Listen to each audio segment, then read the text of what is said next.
প্রিয় ভাইরা, জানাজার নামাজের পরে দোয়ার প্রসঙ্গে আসুন একটা হাদিস শুনে নিই।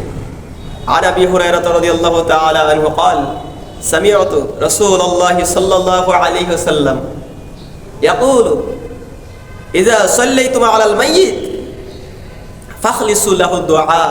এই হাদিস শরীফের মধ্যে আল্লাহর নবী বলেন, তোমরা যখন একজন মাইয়িতের উপর জানাজা নামাজ আদায় করবে, ফাখলিসু লাহু দুআ, তোমরা তার জন্য খাস করে তোমরা দোয়া করো।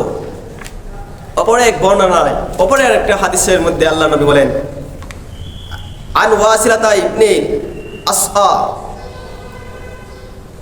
হযরত ওয়াসিলা ইবনে আসকা রাদিয়াল্লাহু তাআলা আনহু থেকে বর্ণিত, উনি বর্ণনা করতেছেন, সাল্লু বিনা রাসূলুল্লাহ সাল্লাল্লাহু আলাইহি ওয়াসাল্লাম, আল্লাহর নবী সাল্লাল্লাহু আলাইহি ওয়াসাল্লাম আমাদেরকে নিয়ে একটা জানাজা নামাজ আদায় করলেন।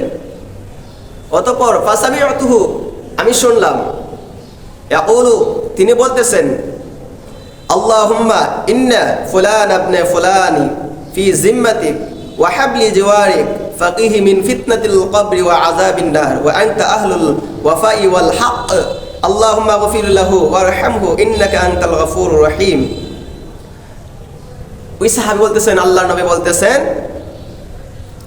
হে আল্লাহ, অমুকের ছেলে অমুক তোমার জিম্মায়, ও তোমার আশ্রয়, তাকে তুমি কবরের পরীক্ষা হতে রক্ষা করো, দুজকের আযাব থেকে তাকে বাঁচাও, তুমি ওয়াদা ও হক পূরণকারী,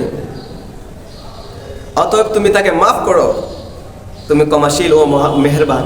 এই দুই হাদিস দ্বারা, আরো অসংখ্য হাদিস রয়েছে, দুই হাদিস দ্বারা বোঝা যায় আল্লাহ নবী সাল্লাল্লাহু আলাইহি ওয়াসাল্লাম উনি জানাজার নামাজের পরে দোয়া করতে আদেশ দিয়েছেন এবং তিনি দোয়া করেছেন। দুই হাদিস দ্বারা প্রমাণিত হয়ে যায়।